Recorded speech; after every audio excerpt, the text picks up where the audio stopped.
Chapter 8. Concentration gives mental poise. You will find that the man that concentrates is well poised, whereas the man that allows his mind to wander is easily upset. When in this state, wisdom does not pass from the subconscious storehouse into the consciousness. There must be mental quiet before the two consciousnesses can work in harmony. When you are able to concentrate, you have peace of mind. If you are in the habit of losing your poise, form the habit of reading literature that has a quieting power. Just the second you feel your poise slipping, say, peace, and then hold this thought in mind and you will never lose your self-control. There cannot be perfect concentration until there is peace of mind. So keep thinking peace, acting peace, until you are at peace with all the world. For when once you have reached this state, there will be no trouble to concentrate on anything you wish. When you have peace of mind, you are not timid or anxious, or fearful, or rigid, and you will not allow any disturbing thought to influence you. You cast aside all fears and think of yourself as a spark of the divine being, as a manifestation of the one universal principle that fills all space and time. Think of yourself thus as a child of the infinite, possessing infinite possibilities. Write on a piece of paper, I have the power to do and to be whatever I wish to do and be. Keep this mentally before you, and you will find the thought will be of great help to you. The mistake of concentrating on your business while away. In order to be successful today, you must concentrate, but don't become a slave to concentration and carry your business cares home. Just as sure as you do, you will be burning the life forces at both ends, and the fire will go out much sooner than was intended. Many men become so absorbed in their business that when they go to church, they do not hear the preacher because their minds are on their business. If they go to the theater, they do not enjoy it because their business is on their minds. When they go to bed, they think about business instead of sleep and wonder why they don't sleep. This is the wrong kind of concentration and is dangerous. It is involuntary. When you are unable to get anything out of your mind, it becomes unwholesome, as any thought held continuously causes weariness of the flesh. It is a big mistake to let a thought rule you instead of ruling it. He who does not rule himself is not a success. If you cannot control your concentration, your health will suffer. So never become so absorbed with anything that you cannot lay it aside and take up another. This is self-control. Concentration is paying attention to a chosen thought. Everything that passes before the eye makes an impression on the subconscious mind. But unless you pay attention to some certain thing, you will not remember what you saw. For instance, if you walked down a busy street without seeing anything that attracted your particular attention, you could not recall anything you saw. So you see only what attracts your attention. If you work, you only see and remember what you think about. When you concentrate on something, it absorbs your whole thought. Self-study valuable.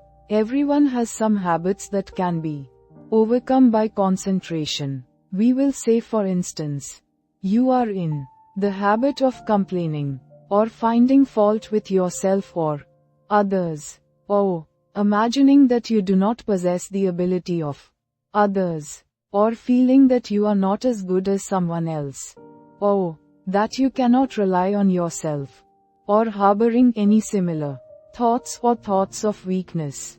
These should be cast aside and instead thoughts of strength should be put in their place. Just remember, every time you think of yourself as being weak, in some way you are making yourself so by thinking you are. Our mental conditions make us what we are. Just watch yourself and see how much time you waste in worrying. fretting and complaining. The more of it you do, the worse off you are. Just the minute you are aware of thinking a negative thought, immediately change to a positive one. If you start to think of failure, change to thinking of success. You have the germ of success within you. Care for it the same as the setting hen broods over the eggs, and you can make it a reality. You can make those that you come in contact with feel as you do. Because you radiate vibrations of the way you feel, and your vibrations are felt by others. When you concentrate on a certain thing, you turn all the rays of your vibrations on this. Thought is the directing power of all life's vibrations. If a person should enter a room with a lot of people and feel as if he were a person of no consequence, no one would know he was there unless they saw him. And even if they did, they would not remember seeing him, because they were not attracted towards him. But let him enter the room feeling that he was magnetic and concentrating on this thought. Others would feel his vibration. So remember, the way you feel you can make others feel. This is the law. Make yourself a concentrated dynamo from which your thoughts vibrate to others. Then you are a power in the world. Cultivate the art of feeling. For as I said before, you can only make others feel what you feel. If you will study all of the great characters of history, you will find that they were enthusiastic. First they were enthusiastic themselves, ways, and then they could arouse others' enthusiasm. It is latent in everyone. It is a wonderful force when once aroused. All public men to be a success have to possess it. Cultivate it by concentration. Set aside some hour of the day wherein to hold rapt converse with the soul. Meditate with sincere desire and contrite heart, and you will be able to accomplish that which you have meditated on. This is the keynote of success. Think, speak and act just as you wish to be. And you will be that which you wish to be. You are just what you think you are and not what you may appear to be. You may fool others but not yourself. You may control your life and actions just as you can control your hands.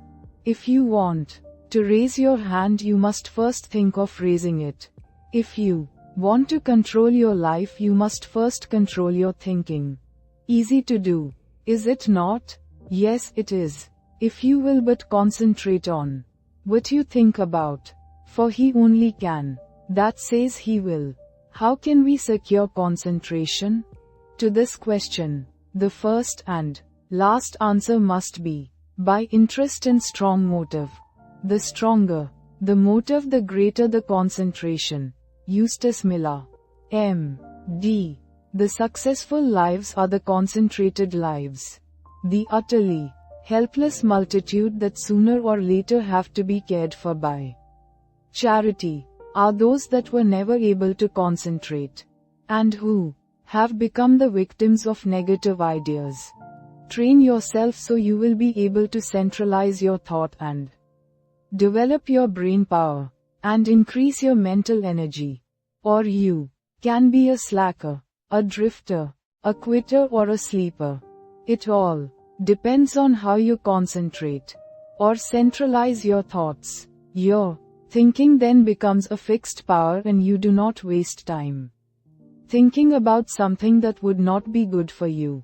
You pick out the thoughts that will be the means of bringing you what you desire, and they become a material reality. Whatever we create in the thought world will someday materialize. That is the law. Don't forget this. In the old days men drifted without concentration, but this is a day of efficiency, and therefore all of our efforts must be concentrated. If we are to win any success worth the name. Why people often do not get what they concentrate on? Because they sit down in hopeless despair and expect it to come to them. But if they will just reach out for it with their biggest effort, they will find it is within their reach. No one limits us but ourselves. We are what we are today is the result of internal conditions. We can control the external conditions. They are subject to our will. Through our concentration we can attract what we want. Because we became enwrapped with the universal forces, from which we can get what we want. You have watched races, no doubt. They all line up together. Each has his mind set on getting to the goal before the others. This is one kind of concentration. A man starts to think on a certain subject. He has all kinds of thoughts come to him. But by concentration he shuts out all these but the one he has chosen. Concentration is just a case of willing to do a certain thing and doing it. If you want to accomplish anything, first put yourself in a concentrating, purposeful, receptive, acquiring frame of mind. In tackling unfamiliar work, make haste slowly and deliberately, and then you will secure that interior activity, which is never possible when you are in a hurry or under a strain. When you think hard, or try to hurry results too quickly, you generally shut off the interior flow of thoughts and ideas. You have often, no doubt, tried hard to think of something but could not. But just as soon as you stopped trying to think of it, it came to you.